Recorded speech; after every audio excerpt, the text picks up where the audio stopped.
पीछा क्यों कट गया? अच्छा हाँ आदि वजह तमाम दोस्त भाई एक बार अल्लाहुम्मा सल्ली अला दरूद शरीफ पढ़ लो महफिल दी बरकत वास्ते एक छोटी जी नात दे दो शेर हैं जी माशाअल्लाह। लेकिन होया तो सूरज नूं चिराग विखावन वाली गल बहुत बड़े नात खां साडे कोल मौजूद है। किवें आखां तेरी नात आका किवें आखां तेरी नात आका मेरी इतनी नहीं औकात। क्या बात है। किवें आखां तेरी नात आका मेरी इतनी नहीं औकात आका। तारीफ तेरी दा शौक भी है दे लफ्जां दी सौगात। दे लफ्ज़ां दी तारीफ क्यों तेरी काल दा करेंगे शौक भी है आराम नाल पढ़ो। दे लफ्जां दी सौगात आका। तेरे शहर बुहारियां देवन दी तेरे शहर बुहारियां देवन दी हे दिल साए जई चाहता जे नजर करम दी हो जावे तां बन जावे गलबात जे नजर करम दी हो जावे तां बन जावे गलबात आका। खूबसूरत बैठ करियोला कमली काली दा करियोला कमली काली दा है औखी कबर दी रात कमाल दा मोड़ शेर करियोला कमली काली दा हे औखी कबर दी रात आका। अच्छा शेर है। आमाल तू गाफिल आरिफ दी है करनी आप शिफात आका। आमाल तू गाफिल आरिफ दी है करनी आप शिफात आका।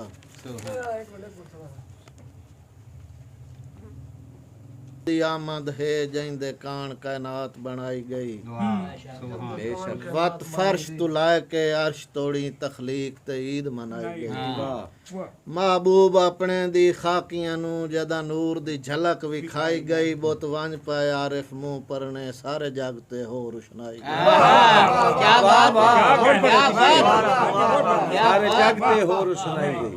अज उस लाजपाल दी आमद है जिंदे कान कायनात बनाई गई वत फर्श तू लाए के अर्श तोड़ी तखलीक ते ईद मनाई गई। सुभान अल्लाह। महबूब अपने दी खाकियां नू जदा नूर दी झलक विखाई गई बुत वंज पाए आरिफ मुंह परने सारे जग ते हो रुशनाई गई।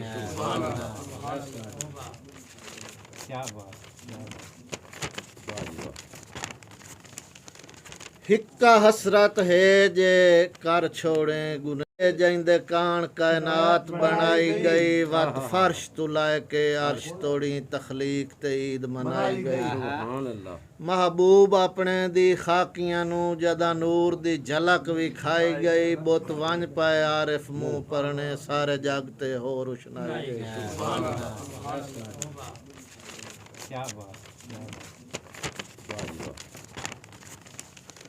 हिक्का हसरत है जे कर छोड़े गुनेगार दी यारा पूरी महबूब अपने दी चौखट दी कर खत्म च या रब दूरी। वदा पलकां नाल बुहारियां देसां मैं समझ के फर्ज जरूरी उथू सिर सजदे चू चाइसा ना जिथे आन के झुकदे न नूरी। वदा जिब्राइल सजैंदा राह पिया आंदा है लाजपाले ओ कुल कायनात दा मेवर है रब रखदा आप ख्याले। हे आरिफ वाली दो जगदा हिन खास मुकर्रब नाले रिया आप दरूद खुदा पढ़दा कीता नबियां इस्तकबाले। सुभान अल्लाह। मेराज दे हवाले नाल के जिब्रील अज रस्ते खूब सजा अल्लाह पाक दा हुक्म कि जिब्रील अज रस्ते खूब सजा अज आमद सोने यार दी है सने जुतियां अर्श ते आवन दे मैनू आरिफ तलब दीदार दी है। उसे कान कायनात बनाइए मैं ए हर शाय उस सरकार दी है अज हां ठारण दियां घड़ियां हैं वड्डी चिंता मैन होबदार दी। जेड़ा कुल तखलीक दा मूजिब है जैंदी हर तू वखरी शान है बेशक सने जुतियां अर्श मुअल्ला ते सदे आरिफ रब रहमान है वाह जैंदे नौकर जबराइल जाए कुल नबियां दा सुल्तान है जैथे रब साईं आप दरूद पढ़े ओ तैं वर्गा इंसान बहुत अच्छी है नात लिखण वास्ते जी के पहले ज़हन विच पाक तखयल रख नाले मुंह विच पाक ज़ुबान क्या बात पहले ज़हन विच पाक तखयल रख नाले मुंह विच पाक ज़ुबान कर अर्क गुलाब विच कलम मुअत्तिर वत चा सोने दा नाम सुभान अल्लाह नजराना पाक दरूद दा कर तैथू नात लिखी सी ताए शाला दे माशर दे काज लई सी वल्लाह दी आरिफ छा आमीन सुभान अल्लाह